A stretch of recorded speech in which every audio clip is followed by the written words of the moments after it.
اگلا سوال علی بھائی، آپ نے ایک لیکچر میں سیرت الرسول صلی اللہ علیہ وسلم کے موضوع پر ایک مختصر مگر جامع تصنیف کا ذکر کیا تھا جس کے مؤلف عبداللہ بن محمد بن عبد الوہاب ہیں۔ اس بک کی سافٹ کاپی تو آپ کے ویب سائٹ اہل سنت پاک .com پر موجود ہے، لیکن ہارڈ کاپی کسی بھی بک شاپ پر نہیں مل رہی۔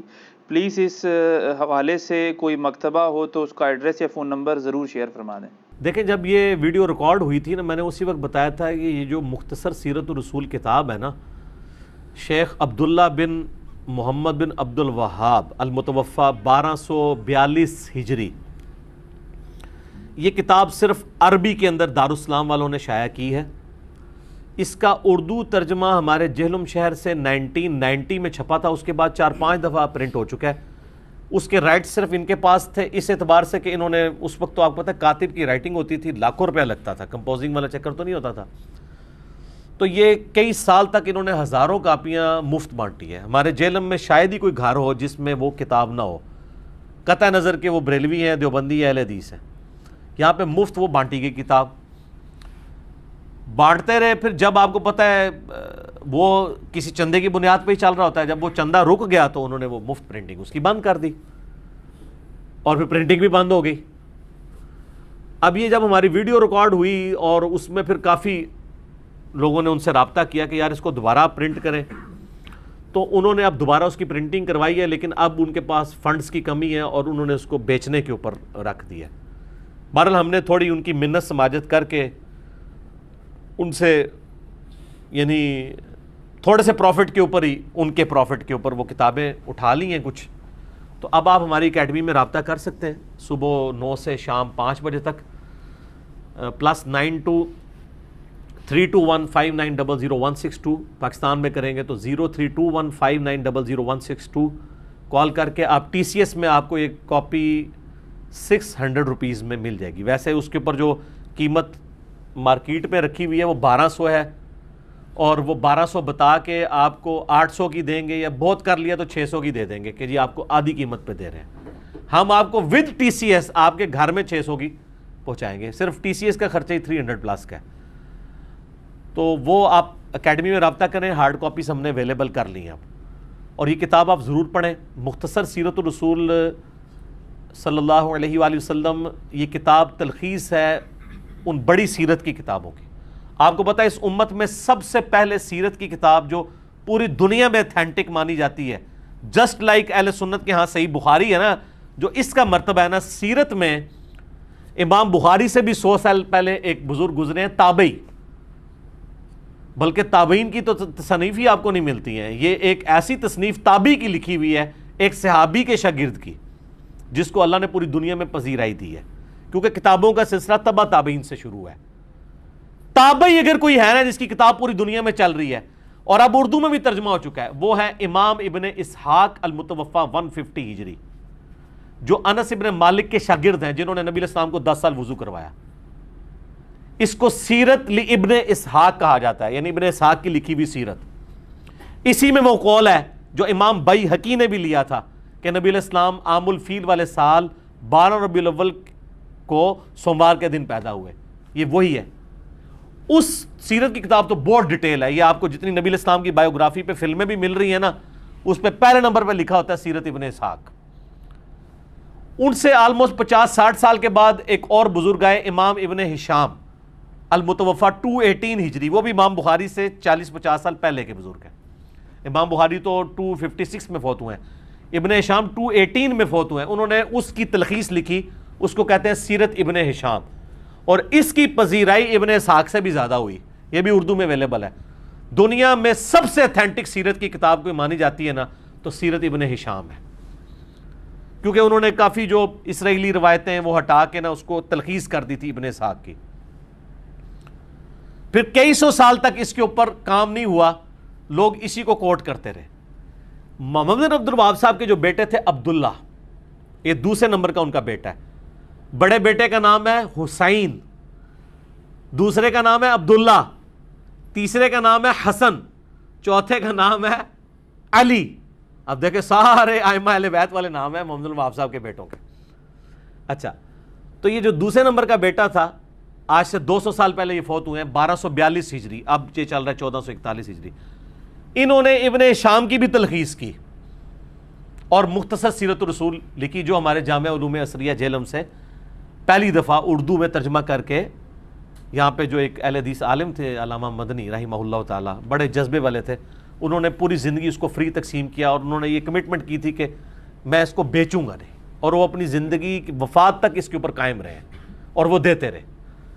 بعد میں بھی کافی عرصہ، اب بجٹ کی کمی تھی تو انہوں نے لگایا، تو پھر ہم نے ان کو ریکویسٹ کی کہ سر ہمیں تو نو پروفٹ نو لاس پہ آپ دیں نا، ہم تاکہ لوگوں کو کم از کم یہ دیں، لوگ تو خریدنے کے لیے بھی تیار ہیں. تو اب وہ ماشاءاللہ آ گئی، بلکہ وہ پیچھے سے دونوں دکھائیں جی مجھے، پرانے والی بھی اور نئی والی بھی. میں ذرا دکھا دوں. اب نئی والی جو ہے نا اس کے گتا بھی ذرا اچھی کوالٹی کا انہوں نے عام سٹینڈرڈ سائز کے اوپر لے آئے ہیں، پرانے والی بھی لے آئے ہیں، ساتھ ہی پڑی ہوئی ہے. یہ پرنٹ ہو گئی ہے جی. اس میں نے خلفائے راشدین کی سیرت کے حوالے سے وہ حوالے پیش کیے تھے نا، سیدنا علی کے حوالے سے، جنگ جمل صفین نہروان کے بھی، یہ بھی سارے کے سارے ماشاء اللہ تعالیٰ اس میں موجود ہیں. یہ وہ پرانے والی ہے جو میں نے اس میں دکھائی تھی، اور یہ نئے والی ہے جو میری لیفٹ سائڈ کے اوپر ہے، یہ نئی والی. یہ رائٹ سائڈ والی جو ہے یہ پرانے والی ہے. تو یہ انشاءاللہ تعالیٰ آپ دیکھ لیں، ماشاءاللہ آلموسٹ 1000 صفحوں کے اوپر ہے. تو آپ کو 600 روپے میں ہم TCS گھر بھجوا دیں گے، اور اگر آپ یہاں کے بائی ہینڈ لیں گے پھر آپ کو 500 کی یہ ملے گی. چونکہ TCS کے حوالے سے ہمارے ان کے ساتھ کمٹمنٹ ہے TCS والوں کے ساتھ، تو ہم اس کو آلموسٹ مینیج کر لیتے ہیں کسی حد تک. پھر ہمارا یہ بھی ہوتا ہے جو ڈاک میں منگوا رہا ہے وہ چارہ آ نہیں سک رہا، تو ہماری اکیڈمی کی اپنے بھی بجٹ سے کچھ پیسے لگ جائیں تو ہم اس کو اکوموڈیٹ کر لیتے ہیں، کیونکہ ہم نو پروفٹ نو لاس کے اوپر اس معاملے کو لے کے چل رہے ہوتے ہیں. تو یہ سیرت، مختصر سیرت الرسول، انہوں نے اس کی تلخیص کی. اور اس وقت جو دنیا میں سب سے مشہور کتاب سیرت کی مانی جاتی ہے، جسے شاہ فیصل ایوارڈ بھی ملا تھا، الرحیق المختوم، صفی الرحمان مبارک پوری ایک اہل حدیث عالم تھے انڈیا کے، انہوں نے لکھی. وہ تو ابھی کچھ عرصہ پہلے ہی فوت ہوئے ہیں 2006 میں، 14 سال پہلے.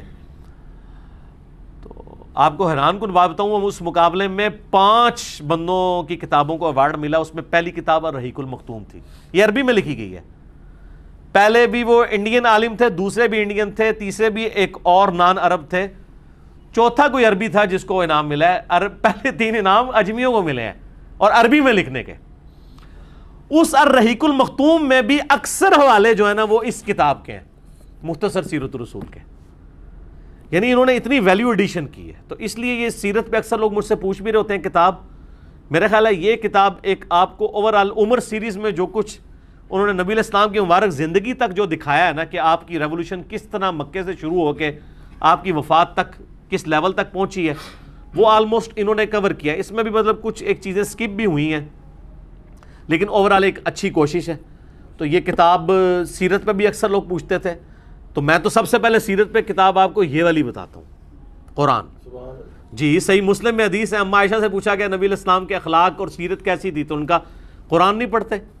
وہ تو پریکٹیکل لائف ہے نا پوری آپ کی ایک زندگی. باقی ہم لوگوں کو زیادہ انٹرسٹ ہوتا ہے کہ آپ علیہ السلام کی بالکل ایک نجی لیول پہ جو آپ کی شمائل، یعنی آپ کی جو زندگی، گیٹ اپ، کیسا اٹھنا بیٹھنا، اتنی ڈیٹیل تو سارا قرآن تو صرف آپ کی دعوت کو ڈیل کرتا ہے. تو وہ آپ کو یہ کتاب آلموسٹ یہ 808 صفحے ہیں جی اس کتاب کے. تو 800 صفحوں میں یہ کتاب ہے. تو اس کی تو فوٹو کا بھی آپ کو 800 روپے میں نہیں مشکل سے ہوگی. تو یہ تو ہم آپ کو TCS سمیت 600 روپے کی اتنے موٹے گتے میں اچھی پرنٹنگ ہوئی ہوئی آپ کے گھر پہنچ جائے گی. تو جن لوگوں کو شوق ہے وہ یہ کتاب منگوائیں ضرور. ہمارا اس میں کوئی نفع نہیں ہے، آپ کے پوائنٹ آف ویو سے ہے. میں اگر مشکات کا تعارف کرواتا ہوں یا احادیث کی کتابوں کا یا سیرت کی کتابوں کا، اس لیے تاکہ جن کو پڑھنے کا شوق ہے، ہم تو یہ پڑھ چکے ہیں الحمدللہ، اور جب ضرورت پڑتی ہے پڑھتے ہیں حوالے کوٹ کرنے کے لیے. ایک مسلسل شغف رکھا ہوا ہے پڑھائی کا. تو آپ لوگ بھی شغف ذرا پیدا کریں، کتابوں کے ساتھ اپنے آپ کو جوڑیں، بابوں کے ساتھ نہ جوڑیں، چاہے وہ میں ہی کیوں نہ ہوں. حوالوں کے ساتھ، کتابوں کے ساتھ جڑیں. اس کتاب پہ میں 1 گھنٹہ بول سکتا ہوں، لیکن مختصر سے ٹائم پہ 10 چھوٹے چھوٹے حوالے دوں گا اور ان کی انجینئرنگ نہیں کروں گا. اس کے لیے آپ میرا ریسرچ پیپر 5B پڑھیں، جس کا میں تعارف اینڈ پہ کراؤں گا. پہلے کرا دیا تو آپ کو برا لگے گا. اس کے اوپر آپ مولا علی والا چیپٹر نکالیں سر، اینڈ پہ جا کے آتا ہے مولا علی کے اوپر چیپٹر. سیرت الرسول لکھی ہے اور ساتھ خلفائے راشدین کی بھی لکھی ہے انہوں نے، مختصر سی خلافت راشدہ کے اوپر. مولا علی والا چیپٹر ان کا سٹارٹ ہوتا ہے جی پیج نمبر 781، حضرت علی ابن ابی طالب کی خلافت. 782 پیج پہ یہ پہلا ریفرنس میں پڑھ رہا ہوں ورڈ بائی ورڈ، اہل حدیث سے معذرت کے ساتھ، اور جو علمی کتابی مسلمان ہیں پوری دنیا میں کسی بھی فرقے میں ہیں ان کو خوش کرنے کے لیے ورڈ بائی ورڈ پڑھ رہا ہوں، سنیں۔ حضرت معاویہ رضی اللہ تعالیٰ عنہ نے اہل شام سمیت حضرت علی رضی اللہ تعالیٰ عنہ کی بیعت نہیں کی، پھر ان کی صرف مخالفت ہی نہیں کی بلکہ ان پر قتل عثمان میں اعانت یعنی مدد کرنے اور اس پر رضامندی کا الزام بھی دھر دیا، مگر اللہ نے ان کو اس سے بچا لیا۔ میں امیر شام کے بارے میں کوئی کمنٹس نہیں کرتا، یہ جو کر دیے ہیں خود ہی کافی ہیں، اور یہ بالکل صحیح بات لکھی ہے انہوں نے۔ اس کے سپورٹ میں گھنٹوں بول سکتا ہوں، نہیں بولوں گا چونکہ یہ خود اتنے بڑے عالم ہیں کہ ان کو مجھے سرٹیفائی کرنے کی ضرورت نہیں ہے، کوئی اہل حدیث کے امام ہے۔ اچھا جی، دوسرا ریفرنس جنگ جمل کے کانٹیکسٹ میں وہ لکھتے ہیں، اس کے بعد حضرت علی نے حضرت عائشہ کو مدینہ منورہ بھیج دیا، وہ جانے لگی تو لوگ ان کو ودا کرنے کے لیے دور تک ان کے ساتھ گئے۔ یہ ودا لفظ نہیں ہوتا، ودا ہوتا ہے زبر کے ساتھ۔ حضرت علی رضی اللہ تعالیٰ عنہ نے سفر خرچ کا انتظام بھی کیا، اس طرح وہ باحفاظت اور صحیح سلامت گھر پہنچی۔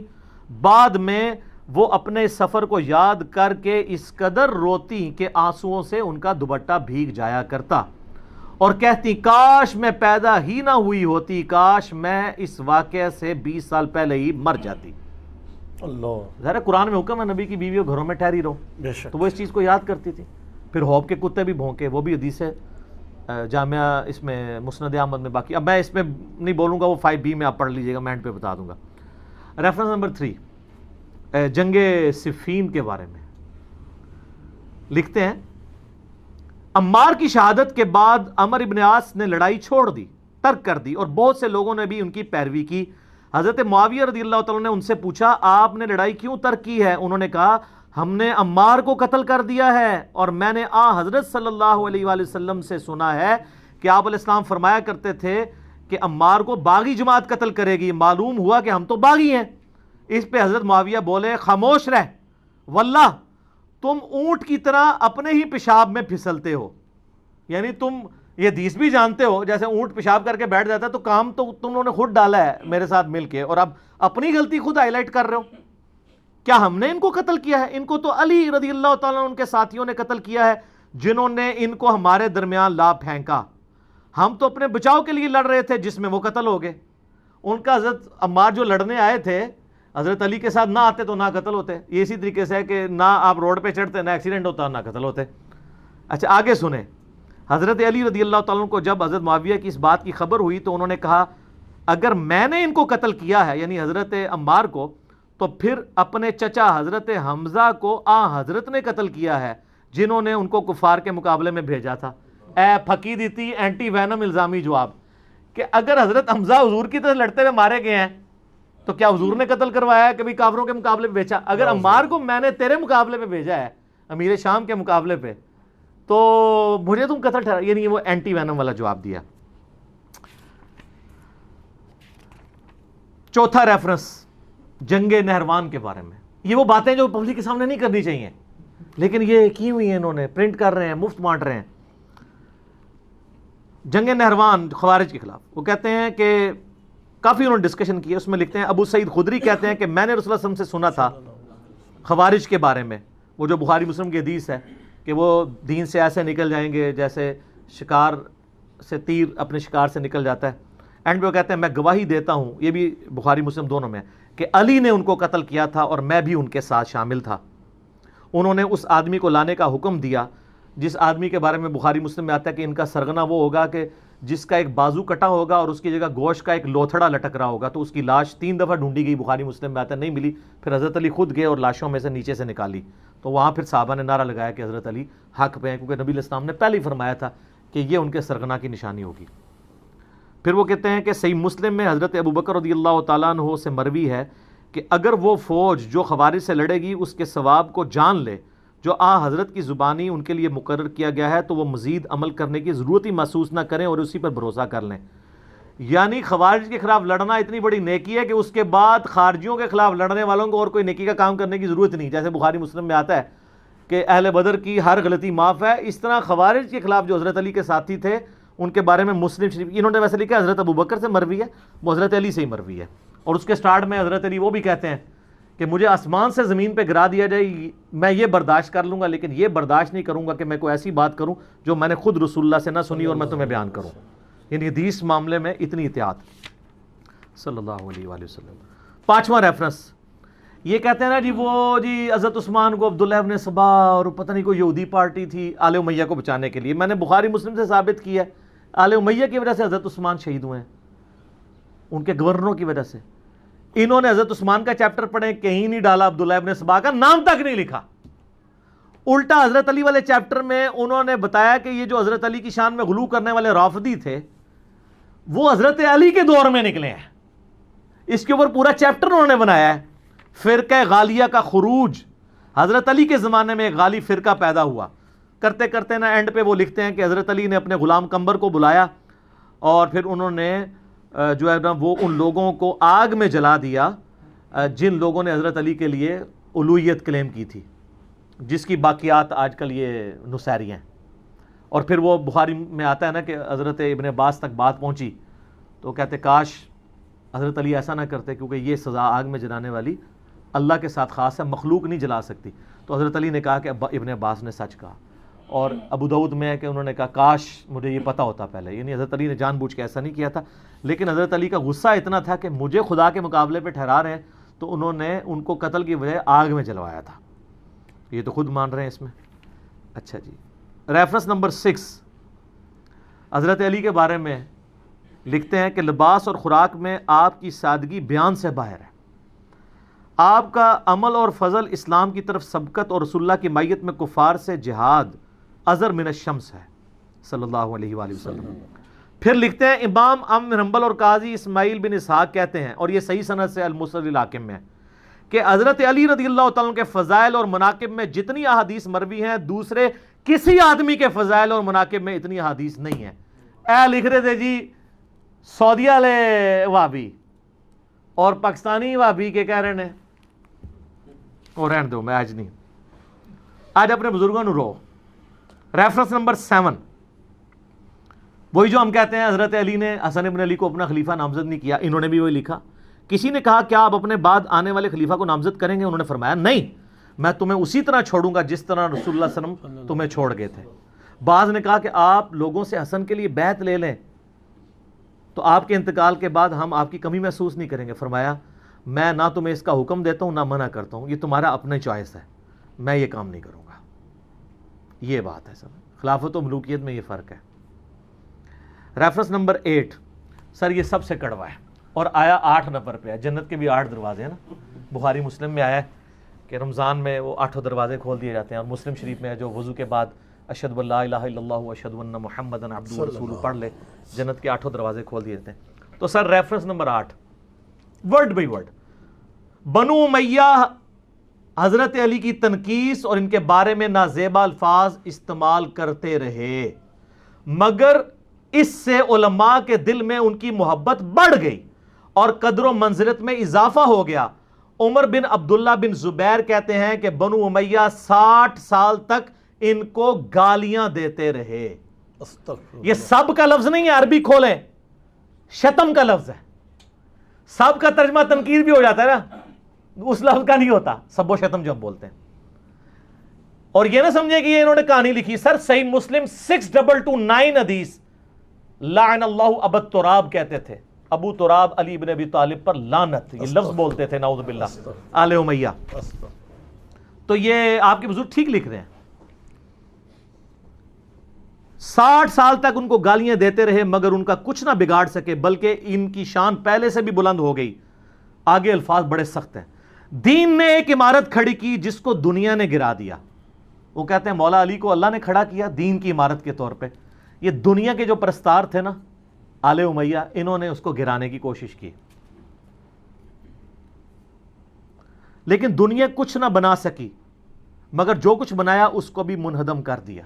وہ کہتے ہیں آل امیہ کے پلے کوئی شے ہے بھی تھی نا، وہ بھی انہوں نے گوا دی. حضرت علی کو یہ کی تنقیص نہیں کر سکے. ہر طرف علی علی ہو رہی ہے. وہ سر ناسبیوں کی مسجد میں بھی 4 خلفاء کے نام لکھے ہوتے ہیں, پیچھے کیا رہ گیا؟ علی کو کون نیچا کر سکتا ہے؟ ناسبیت کو ہوا دینے والے لوگ بھی حق 4 یار کہتے ہیں, حق 5 یار نہیں کہتے. اس سے بڑی کیا جیت ہوگی سیدنا علی کی. سیکنڈ لاسٹ ریفرنس نمبر 9, وہی حدیث لکھی ہے ابو داؤد ترمذی کی کہ میرے بعد خلافت 30 سال تک رہے گی. اس کے کانٹیکسٹ میں لکھتے ہیں اور حضرت علی کی خلافت 4 سال اور 8 مہینے ہے. اس کو حدیث میں 30 سال اس لیے کہا گیا کہ اصل مدت اس کے قریب قریب ہے, یا حضرت حسن رضی اللہ تعالیٰ عنہ کی مدت خلافت کو اس میں شمار کیا گیا ہے کیونکہ وہ اس کو مکمل کرتی ہے. وہ کہتے ہیں حضرت حسن کے جو 6 مہینے ہیں وہ ملا کے یہ 30 سال پورے ہوتے ہیں. اور یہ تو ابن تیمیہ نے منہاج السنہ میں لکھا ہے کہ ربیع الاول میں نبی علیہ السلام کی وفات ہوئی 11 ہجری میں, اور ربیع الاول 41 ہجری میں صلح حسن ہوئے. حضرت حسن کی صلح پہ 30 سال پورے ہوتے ہیں. تو خلیفہ راشد 5 ہیں, ابو بکر, عمر, عثمان, علی, حسن ابن علی. اور یہ محمد بن عبد الوہاب صاحب کے بیٹے بھی یہ بات مان رہے ہیں اور لکھ رہے ہیں. آخری ریفرنس ہے خلافت حسن کے اوپر انہوں نے چیپٹر باندھا ہے. اس کے بعد صلح حسن کے اوپر انہوں نے اس کے اوپر کنکلوڈ کیا ہے اور حضرت حسن کا خطبہ نقل کیا ہے جو انہوں نے معاویہ سے صلح کے بعد دیا تھا. اس خدا کا شکر ہے جس نے ہمارے ذریعے تمہارے پہلوں کو ہدایت بخشی. یعنی انہوں نے کہا کہ تمہارے آباء و اجداد کو اللہ نے ہم بنو ہاشم کے ذریعے ہدایت دی اور ہمارے ذریعے تمہارے پچھلوں کا خون بند کیا. آج بھی ہم نے ہی قربانی کی ہے اور اپنی مسند چھوڑی ہے, قتل و غارت سے بچایا ہے تمہیں. وہ دوزخ کی آگ سے بچایا تھا اور یہ دنیا کی آگ سے بچا لیا. سب سے بڑی دانائی پرہیزگاری ہے اور سب سے بڑا ایڈز بدکاری ہے. پھر میرے اور معاویہ کے درمیان جو اختلاف پڑ گیا تھا, قطع نظر اس سے کہ وہ حق پر تھے یا میں حق پر, میں امت محمدیہ صلی اللہ علیہ وآلہ وسلم کی مصلحت اور ان کے خون بند کرنے کے لیے اپنے اس حق سے دستبردار ہو گیا ہوں. اور بخاری میں بھی یہ حدیث ہے, میرا یہ بیٹا سید ہے, اس کی وجہ سے صلح ہوگی. اس میں امپلائڈ ہے کہ سامنے والا ہٹ درمی پہ ہوگا, اس کی وجہ سے صلح ہوگی, اس کی وجہ سے نہیں. یہاں کہتے ہیں جی ان کی وجہ سے صلح ہوئی ہے, نبی اسلام فرما رہے ہیں اس کی وجہ سے ہوگی, یہ اپنی پوسٹ چھوڑے گا. پھر معاویہ رضی اللہ تعالیٰ کی طرف منہ کر کے فرمایا, میں نہیں جانتا کہ یہ تمہارے لیے فتنہ ہے یہ حکومت یا کچھ مدت کے لیے اس میں تمہارے لیے فائدہ ہے, یعنی دنیا میں کچھ فائدہ اٹھا لو. مجھے نہیں پتا, اللہ نے تمہیں آزمائش میں ڈالا ہے.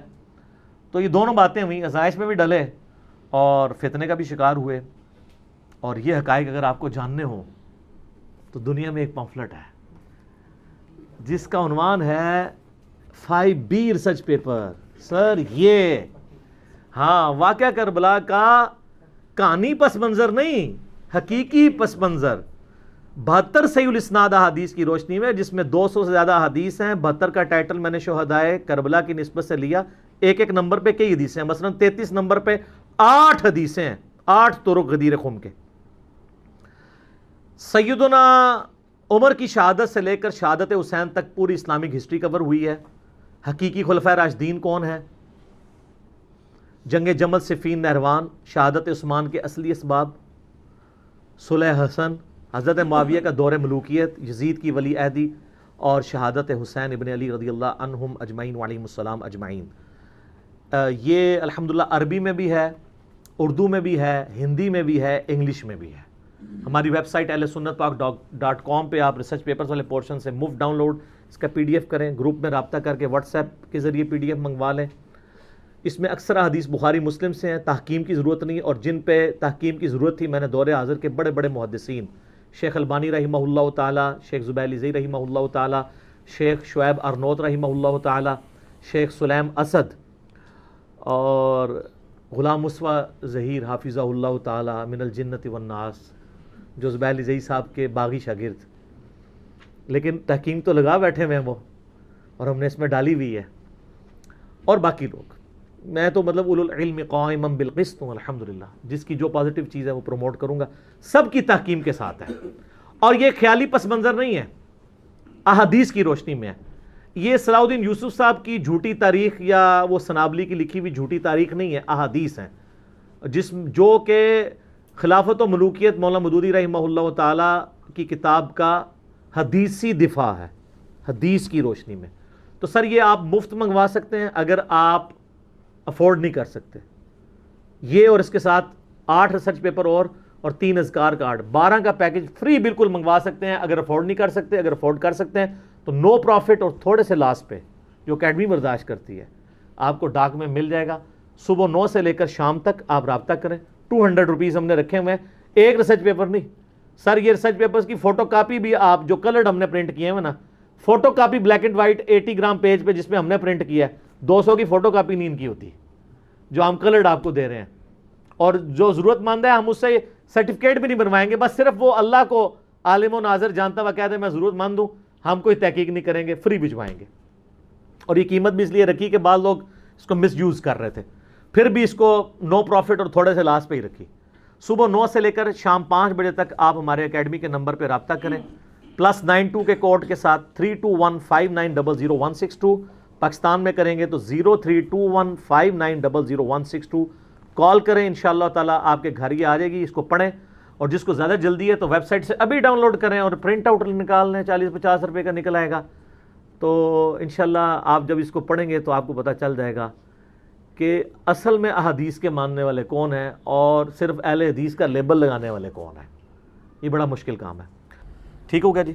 میرا خیال ہے اس کو مجلس کو یہیں پہ کنکلوڈ کرتے ہیں. اذانیں شروع ہوا چاہتی ہیں، بقیہ سوالات انشاءاللہ اگلی مجلس میں ڈسکس کریں گے. اللہ تعالیٰ سے جو دعا ہے، جو حق بات میں نے کہی، اللہ تعالیٰ ہمارے دلوں میں راسخ فرمائے. اگر جذبات میں میرے منہ سے کوئی غلط بات نکل گئی تو اللہ تعالیٰ ہمارے دلوں سے اسے محو کر دے، ہمیں معاف بھی فرما دے، ہمیں کتاب و سنت کی تعلیمات پر عمل کر کے دوسرے بھائیوں تک پہنچانے کی توفیق عطا فرمائے. سبحانک اللہم و بحمدک اشہد ان لا الہ الا انت استغفرک و اتوب الیک وما علینا الا البلاغ المبین. جزاکم اللہ خیرا.